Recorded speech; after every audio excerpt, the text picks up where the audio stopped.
ওম শান্তি। আজ 25শে জুলাই 2024 প্রাতঃ মুরলি। বাবা আজ বলেছেন, মিষ্টি বাচ্চারা, ডিগবাজির খেলাকে স্মরণ করো। এই খেলায় সমগ্র চক্রের ব্রহ্মা আর ব্রাহ্মণদের গুপ্ত রহস্য সমাহিত রয়েছে। আজকের মুরলির প্রশ্ন, সঙ্গম যুগে সব বাচ্চারা বাবার কাছ থেকে কোন উত্তরাধিকার প্রাপ্ত করে? উত্তর, ঈশ্বরীয় বুদ্ধির। ঈশ্বরের মধ্যে যে যে গুণ রয়েছে তা তিনি আমাদের উত্তরাধিকারীর রূপে দেন। আমাদের বুদ্ধি হিরে তুল্য পারস হয়ে উঠছে। আমরা এখন ব্রাহ্মণ হয়ে বাবার কাছ থেকে অনেক বড় খাজানা নিয়ে চলেছি। সর্বগুণের দ্বারা নিজের ঝুলি পরিপূর্ণ করছি। ওম শান্তি। আজ হলো সদ্গুরুবার, বৃহস্পতিবার। দিনের মধ্যেও কোনো কোনো দিন উত্তম হয়ে থাকে। বৃহস্পতিবারকে উচ্চ বলা হয়, তাই না? বাচ্চারা স্কুল কলেজে ভর্তি হয় ভালো দিন দেখে, আর সেটা হলো বৃহস্পতি অর্থাৎ বৃক্ষপতিবার। বাচ্চারা, এখন তোমরা জানো যে এই মনুষ্য সৃষ্টিরূপী বৃক্ষের বীজরূপ হলেন বাবা, আর তিনি হলেন অকাল মূর্তি। অকাল মূর্তি বাবার অকাল মূর্তি সন্তান। কত সহজ! মুশকিল হলো শুধু স্মরণেই। স্মরণের দ্বারাই বিকর্ম বিনাশ হয়।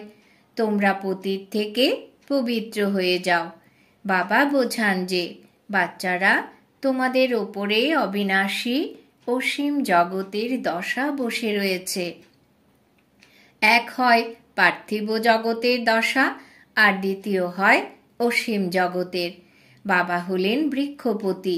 বৃক্ষের থেকে সবার প্রথমে ব্রাহ্মণ ধর্ম বেরিয়েছে। বাবা বলেন, আমি হলাম বৃক্ষপতি, সৎ চিৎ আনন্দ স্বরূপ। এছাড়া মহিমাও গাওয়া হয় জ্ঞানের সাগর, শান্তির সাগর।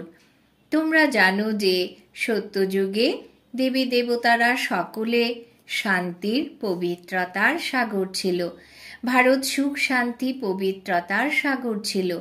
তাকেই বলা হয় বিশ্বের শান্তি। তোমরা হলে ব্রাহ্মণ। বাস্তবে তোমরাই হলে অকাল মূর্তি। প্রত্যেক আত্মা নিজের সিংহাসনে বিরাজমান। এই সবই হলো চৈতন্য, অকাল সিংহাসন। ভ্রুকুটির মধ্যভাগে অকাল মূর্তি আত্মা বিরাজমান, যাকে নক্ষত্র বলা হয়। বৃক্ষপতি বীজ রূপকে জ্ঞানের সাগর বলা হয়, তাই অবশ্যই তাকে আসতে হয়। সবার প্রথমে চাই ব্রাহ্মণ, প্রজাপিতা ব্রহ্মার অ্যাডাপ্টেড চিলড্রেন। তাহলে তো অবশ্যই মাও চাই। বাচ্চারা, তোমাদেরকে খুব ভালোভাবে বোঝানো হয় যে, যেমন ডিগবাজি খায় না, তারও অর্থ বোঝানো হয়েছে। বীজরূপ হলেন শিব বাবা, তারপর হলেন ব্রহ্মা। ব্রহ্মার দ্বারা ব্রাহ্মণ রচনা করা হয়েছে। এই সময় তোমরা বলবে যে, যে ব্রাহ্মণ সেই হবে দেবতা। প্রথমে আমরা শূদ্র বুদ্ধি সম্পন্ন ছিলাম। এখন বাবা পুনরায় পুরুষোত্তম বুদ্ধি সম্পন্ন তৈরি করছেন। হিরে তুল্য দিব্য বুদ্ধি সম্পন্ন বানান। এই ডিগবাজির রহস্য বোঝান। শিব বাবাও রয়েছেন। প্রজাপিতা ব্রহ্মা আর তার অ্যাডাপ্টেড বাচ্চারা সামনে বসে আছে। এখন তোমরা কত বিশাল বুদ্ধি সম্পন্ন হয়ে গেছো। ব্রাহ্মণ তথা পুনরায় দেবতা হবে। এখন তোমরা ঈশ্বরীয় বুদ্ধি সম্পন্ন হয়েছ। যা ঈশ্বরের গুণ, সেটাই তোমরা উত্তরাধিকার সূত্রে পাও। বোঝানোর সময় কথা ভুলো না। বাবা হলেন নম্বর 1 জ্ঞানের সাগর।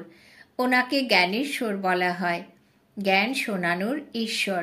জ্ঞানের দ্বারাই সদ্গতি হয়। পতিতকে জ্ঞান ও যোগের দ্বারা পবিত্র করেন। ভারতের প্রাচীন রাজ্য বিখ্যাত। আয়রন এজ থেকে গোল্ডেন এজ হয়েছিল। এ কথা তো বোঝানো হয়েছে যে যোগ দুই প্রকারের হয়, ওটা হলো হঠযোগ আর এ হলো রাজযোগ। ওটা হলো পার্থিব জগতের আর এ হলো অসীম জগতের।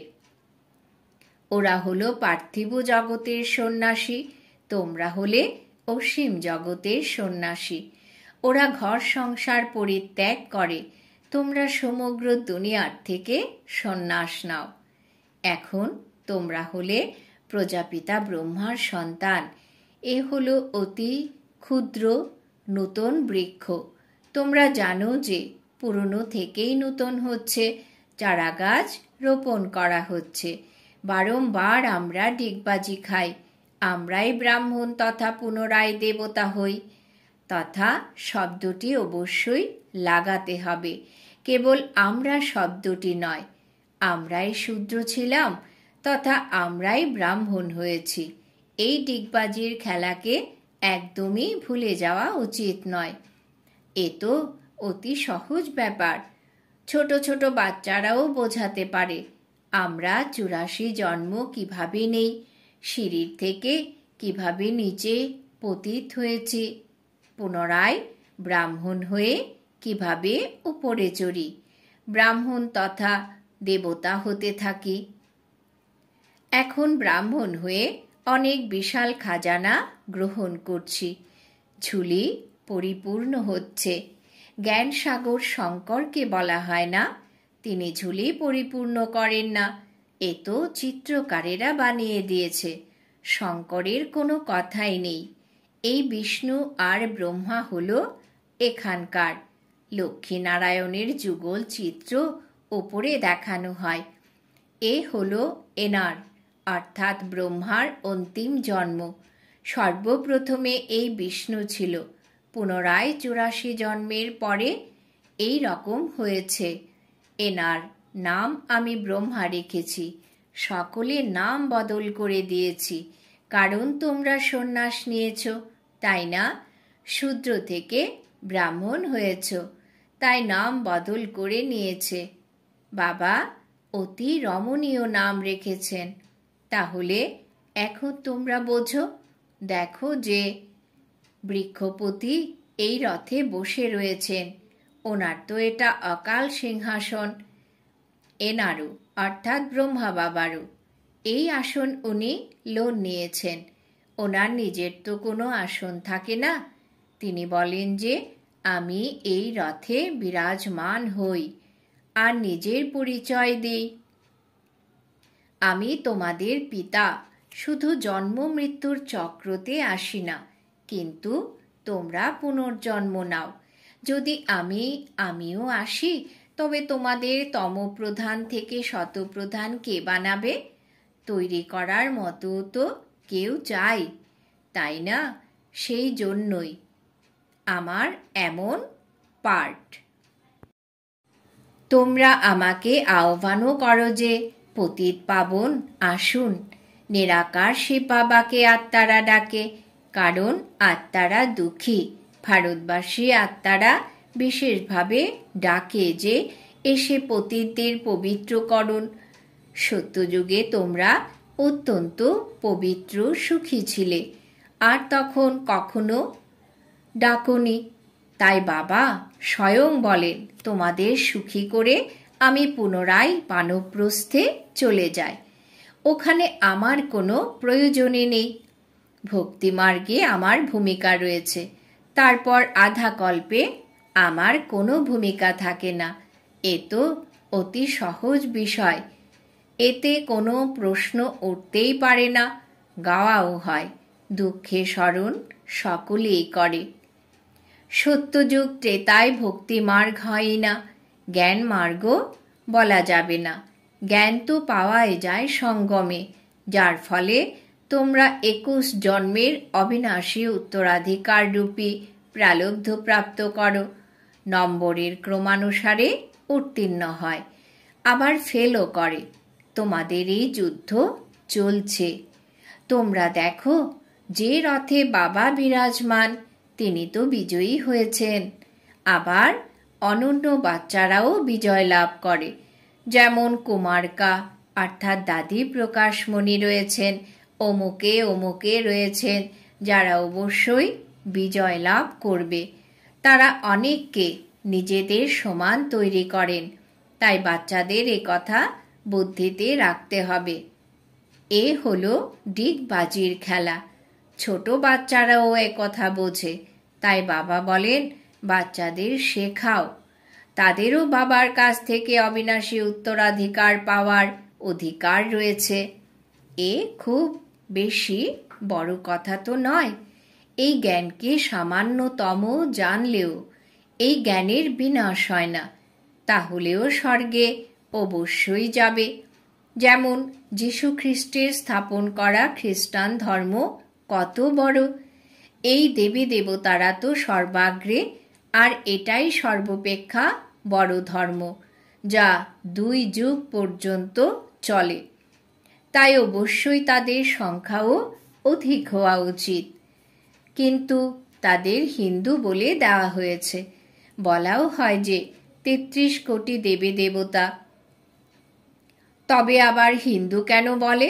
মায়া বুদ্ধিকে সম্পূর্ণরূপে ভ্রষ্ট করে দিয়েছে, তাই এমন অবস্থা হয়েছে।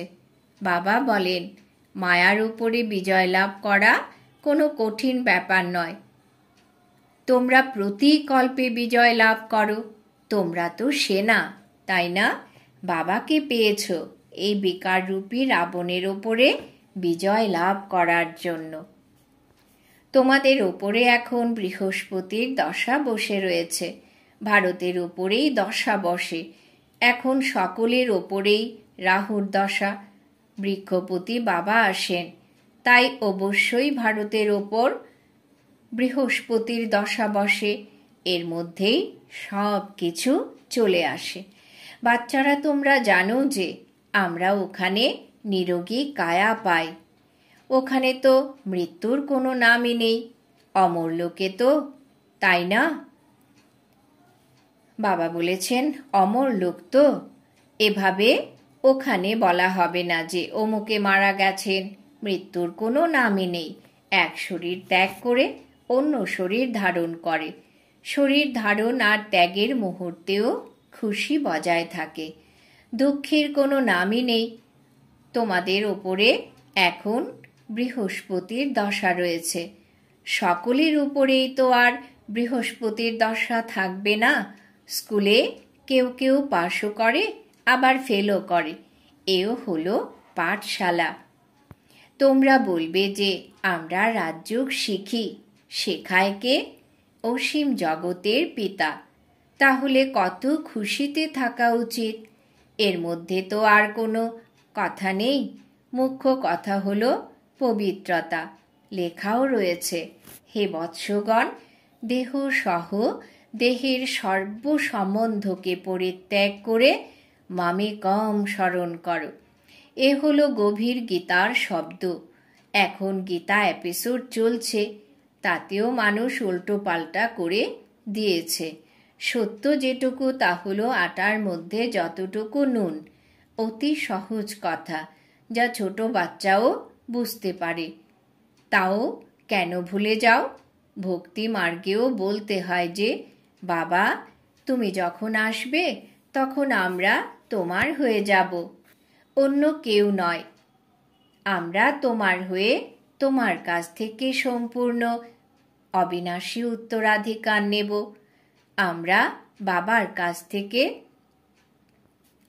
বাবার কাছে আত্মসমর্পণ করি অবিনাশী উত্তরাধিকার নেওয়ার জন্য। অ্যাডাপ্ট হয়ে যায়, কারণ জানি যে বাবার কাছ থেকে আমরা কি পাব। তোমরাও অ্যাডাপ্ট হয়েছ, জানো যে আমরা বাবার কাছ থেকে বিশেষ রাজত্ব, অসীম জগতের উত্তরাধিকার নেব। কারোর প্রতি আর আসক্তি রাখব না। মনে করো কারোর লৌকিক পিতা রয়েছে, তাহলে তার কাছে কি থাকে? খুব বেশি হলে লাখ দেড়েক হবে। এই অসীম জগতের পিতা তোমাদের অসীম জগতের উত্তরাধিকারী দেন।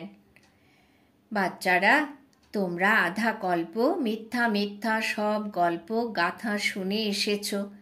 এখন সত্য সত্য সব কথা বাবার কাছ থেকে শোনো। তাহলে তো এমন বাবাকে স্মরণ করা উচিত, মনোযোগ সহকারে শোনা উচিত, হামসু কথার অর্থ বোঝানো উচিত। ওরা তো বলে যে আত্মাই পরমাত্মা। এই 84 জন্মের কাহিনী তো কেউ বলতে পারে না। বাবার ক্ষেত্রে একথাও বলা হয় যে কুকুর, বেড়াল ইত্যাদি সব কিছুর মধ্যেই বাবা রয়েছেন। বাবার তো গ্লানি করে, তাই না? এও ড্রামায় ফিক্স হয়ে রয়েছে, তাই কাউকে দোষারোপ করা হয় না। ড্রামাই এভাবে বানানো রয়েছে, যিনি তোমাদের জ্ঞান প্রদানের মাধ্যমে দেবতায় পরিণত করেন, তোমরাই আবার তার গ্লানি করতে থাকো। তোমরাই এমনভাবে ডিগবাজি খাও। এই ড্রামাও পূর্ব নির্ধারিত। আমি আবার এসে তোমাদের উপকার করি, জানি যে তোমাদেরও দোষ নেই। এ হলো খেলা, তোমাদেরকে কাহিনী বোঝায়। এ হলো সত্যিকারের কথা, যার ফলে তোমরা দেবতা হয়ে যাও। ভক্তি মার্গে তো আবার অনেক কথা বানিয়ে দিয়েছে।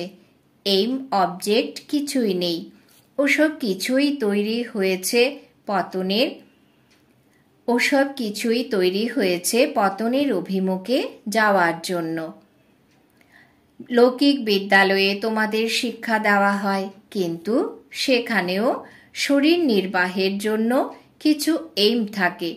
পণ্ডিত ব্যক্তিরা নিজেদের শরীর নির্বাহের জন্য বসে বসে শাস্ত্র কথা শোনায়। লোকেরা তাদের সম্মুখে টাকা পয়সা রাখতে থাকে, কিন্তু তাতে ভক্তদের প্রাপ্তি কিছুই হয় না। তোমরা তো এখন জ্ঞান রত্ন পাও, যার ফলে তোমরা নতুন দুনিয়ার মালিক হয়ে যাও। ওখানে সমস্ত জিনিসই নূতন পাবে। নতুন দুনিয়ায় সব কিছু নূতন হবে। হিরে জহরত ইত্যাদি সব নূতন হবে। এখন বাবা বলেন যে আর সব কথা ছেড়ে এখন তোমরা ডিগবাজির খেলাকে স্মরণ করো। ফকিররা ডিগবাজি খেতে খেতে তীর্থ করতে যায়, কেউ কেউ পদব্রজেও যায়। এখন তো মোটর গাড়ি, এরোপ্লেনও হয়ে গেছে। গরিবরা তো তাতে যেতে পারবে না। কোনো কোনো অতি শ্রদ্ধাবান ব্যক্তি তো পায়ে হেঁটেও চলে যায়। দিনে দিনে বিজ্ঞানের দ্বারা সুখ প্রাপ্ত হতেই থাকে। এ হলো অল্পকালের সুখ। বিমান দুর্ঘটনা হলে তো কত ক্ষতি হয়ে যায়। এইসব জিনিসের দ্বারা যে সুখ পাওয়া যায় তা অল্প সময়ের জন্য। ফাইনালি তো এসবের দ্বারাই মৃত্যু অবধারিত। ওটা হলো সায়েন্স, আর তোমাদের হলো সাইলেন্স। বাবাকে স্মরণ করলে সব রোগ সমাপ্ত হয়ে যায়, নিরোগী হয়ে যায়। এখন তোমরা বুঝতে পারো যে সত্যযুগে আমরা এভার হেলদি ছিলাম। এই 84 চক্র আবর্তিত হতেই থাকে। বাবা একবারই এসে বোঝান যে তোমরা আমার গ্লানি করেছ, নিজেদেরকে চড় মেরেছ। গ্লানি করতে করতে তোমরা শূদ্র বুদ্ধি সম্পন্ন হয়ে গেছ। শিখরাও বলে যে সাহেবের জপ করো, তবেই সুখ পাবে, অর্থাৎ মনমনা ভব। শব্দই হলো দুটো, বাকি বেশি মাথা চাপড়ানোর তো কোনো প্রয়োজনই নেই। এও বাবা এসে বোঝান। এখন তোমরা বোঝো যে সাহেবকে স্মরণ করলে তোমরা 21 জন্মের সুখ পাবে। গুরু নানকও তার মতো করে মার্গদর্শন করায়, কিন্তু সম্পূর্ণ সঠিক রাস্তা তো তাদের জানা নেই। স্মরণ করতে করতে সুখ প্রাপ্ত করো। তোমরা বাচ্চারা জানো যে সত্যযুগে রোগ ভোগ ইত্যাদি দুঃখের কোনো কথাই নেই। এ তো অতি সাধারণ কথা। তাকে সত্যযুগ গোল্ডেন এজ বলা হয়, আর একে কলিযুগ আয়রন এজ বলা হয়। এ হলো ডিগবাজির খেলা। এখন তোমরা ব্রাহ্মণ হয়েছ, পুনরায় দেবতা হবে, এ কথা তোমরা ভুলে যাও। ডিগবাজি স্মরণে থাকলে তবেই সম্পূর্ণ এই জ্ঞান স্মরণে থাকবে। এমন পিতাকে স্মরণ করে রাতে শুতে যাওয়া উচিত। তা সত্ত্বেও বলে যে বাবা ভুলে যায়, মায়া প্রতি মুহূর্তে ভুলিয়ে দেয়। তোমাদের লড়াই হলো মায়ার সঙ্গে। তখন আবার তোমরা আধা কল্প তার উপর রাজত্ব করো। বাবা কথা তো অতি সহজ করে বলেন, নামই হলো সহজ জ্ঞান, সহজ স্মরণ। শুধু বাবাকে স্মরণ করো। বাবা কোনো কষ্ট দেন কি? ভক্তি মার্গে তো তোমরা অনেক কষ্ট করেছ। একটু সাক্ষাৎকারের জন্য গলা কেটে ফেলতেও রাজি হয়ে যেতে, কাশি কলবট খেতে। হ্যাঁ, যারা নিশ্চয় বুদ্ধি হয়ে করে তাদের বিকর্ম বিনাশ হয়। পুনরায় নতুন করে হিসেব নিকেশ শুরু হবে। তারা কেউ আমার কাছে আসে না।